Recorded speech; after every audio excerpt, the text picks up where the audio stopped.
Selamat datang di Mahir Gadget. Sekarang kita akan review Realme 6, HP dengan layar 90Hz paling murah saat ini. HP ini dijual dengan harga 3 jutaan. Dan kalian nggak akan dapetin layar HP yang sudah mendukung refresh rate 90Hz dengan harga yang setara. Tapi apakah HP ini cuma unggul di refresh rate aja? Dan bagian lainnya banyak kekurangan yang kalian belum tahu. Daripada penasaran, tonton aja video review ini sampai selesai. Seperti biasa, pertama-tama akan kita bahas dari desainnya dulu. HP ini udah datang dengan desain khas dari Realme. Bagian belakang benar-benar mirip dengan HP Realme lain. Modul kamera dibentuk secara vertikal dan cukup menonjol. Tapi kalau pakai casing yang ada di paket penjualan, modul kamera jadi aman dan terlindungi. Tapi HP masih nggak imbang kalau diletakkan di permukaan yang datar.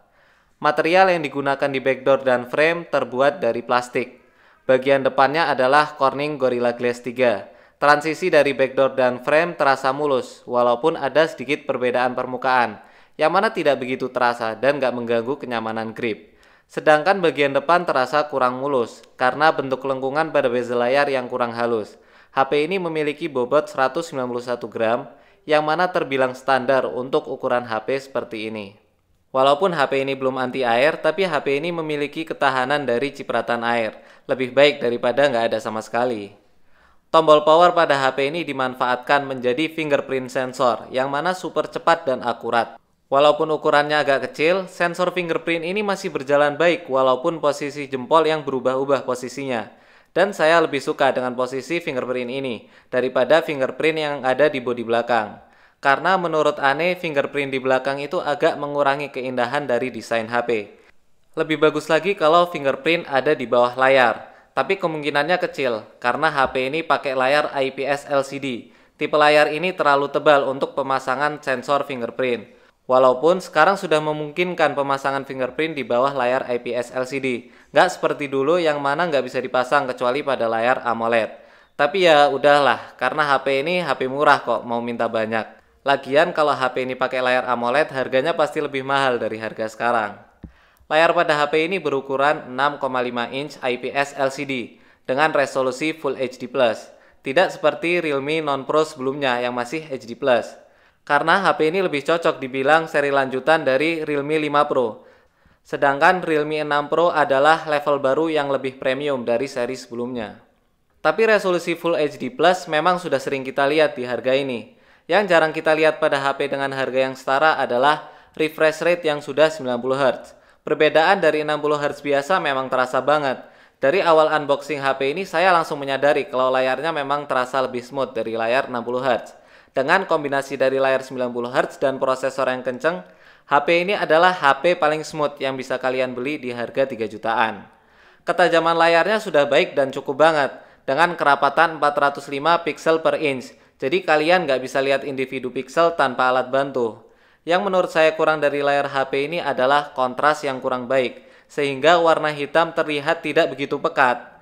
Di GSM Arena, kontras pada layar HP ini mendapatkan skor 1:1300, yang mana menurut saya kurang enak dilihat. Ya buat layar LCD minimal skornya 1:1500 atau lebih dari itu.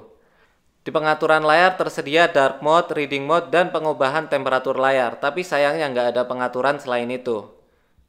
Nilai minus lain pada layar ada pada tombel kamera depan, karena terlihat warna gelap di sekitar tombel tersebut.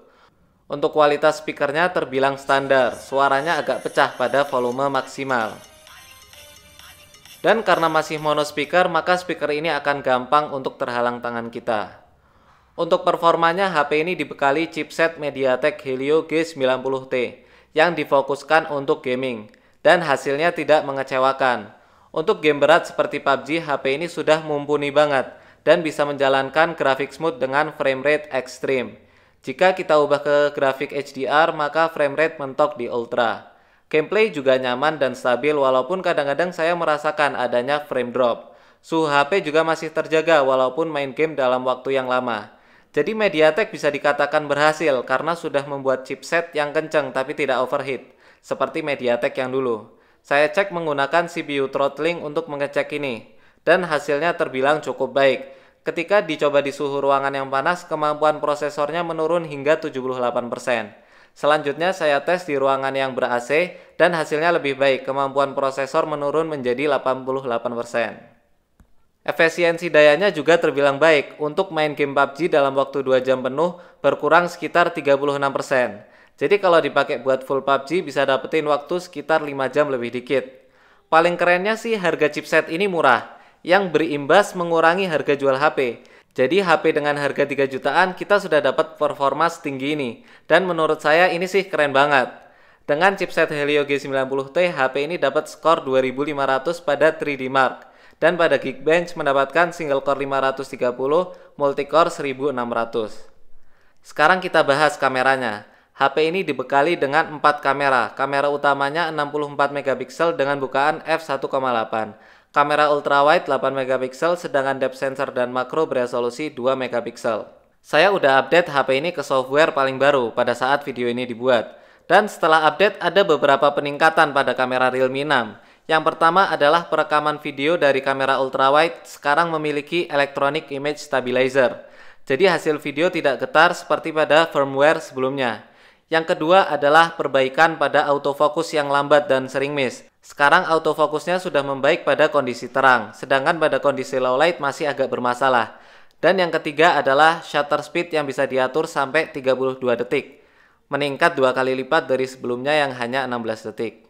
Pada mode auto, maka hasil foto akan menjadi 16 megapiksel dengan ketajaman yang cukup baik dan terlihat sedikit oversharpen. Ada juga mode full resolusi 64 megapiksel, yang mana menambah ketajaman pada foto. Dan perbedaannya benar-benar terlihat. Tidak seperti beberapa HP lain yang perbedaannya tidak terlalu terlihat, tapi ukuran filenya akan jauh lebih besar dibandingkan dengan mode 16 megapiksel. Hasil foto dari kamera utama memiliki warna yang cukup baik dan akurat, walaupun kadang-kadang saturasinya agak tinggi. Dan jika dibandingkan dengan kamera ultrawide, maka warna sering terlihat beda. Karena kamera ultrawide sering digunakan untuk memotret pemandangan, maka saturasi yang tinggi ini akan menghasilkan foto yang lebih hidup dan lebih enak dilihat. Tapi ini kembali ke selera masing-masing sih. Dalam mengatasi pencahayaan yang kontras, HP ini agak kesulitan, seperti mengambil foto melawan sumber cahaya. Detail di bagian terang masih terjaga dan bisa diselamatkan, tapi detail di bagian gelap akan hilang dan muncul banyak noise.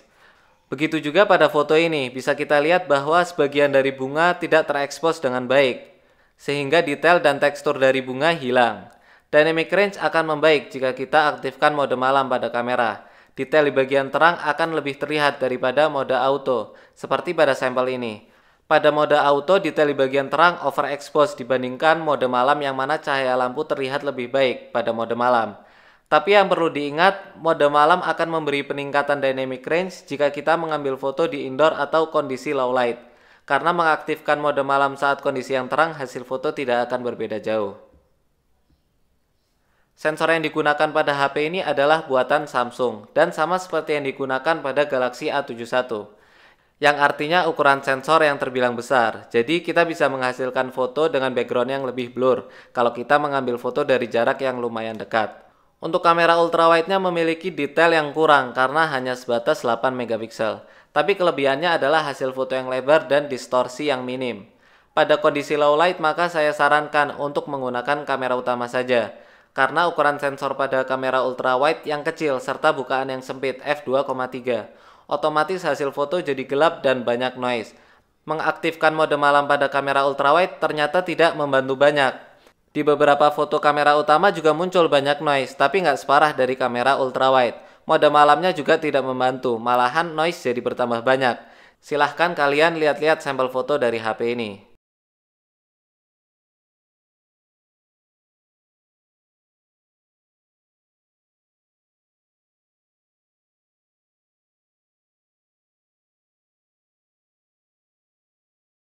Untuk perekaman videonya, kamera utama mampu merekam video 4K tanpa OIS ataupun IIS. Jadi hasil video getar dan tidak stabil. Jika kita turunkan ke Full HD, maka hasilnya jadi lebih stabil. Berhubung kamera ultrawide yang masih 8 megapiksel, jadi perekaman videonya hanya mentok di Full HD. Karena 8 megapiksel tidak memiliki piksel yang cukup untuk perekaman 4K. Langsung aja kalian lihat sampelnya. Dan ini adalah perekaman videonya dalam resolusi 4K menggunakan kamera utama. Kita lihat kestabilannya. Bisa kita lihat hasilnya nggak stabil karena nggak memiliki OIS ataupun IIS dalam resolusi ini.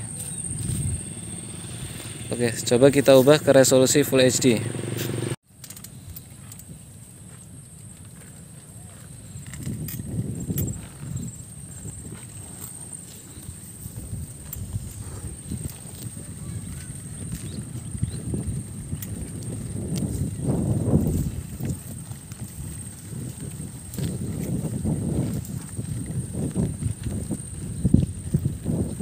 Dan ini adalah perekaman videonya dari kamera ultrawide. Setelah mendapatkan update terakhir, bisa kita lihat hasil videonya jadi stabil, nggak seperti kemarin sebelum update. Walaupun dalam resolusi Full HD kemarin itu hasil videonya nggak stabil sama sekali.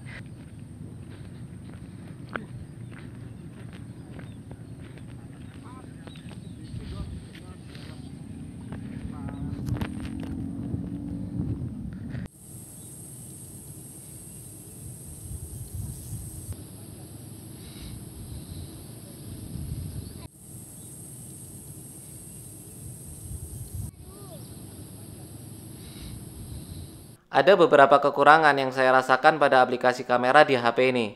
Yang pertama, jika kita mau mengganti dari mode auto ke mode malam atau sebaliknya, maka kamera yang selalu aktif adalah kamera utama, walaupun kita sedang menggunakan kamera ultrawide.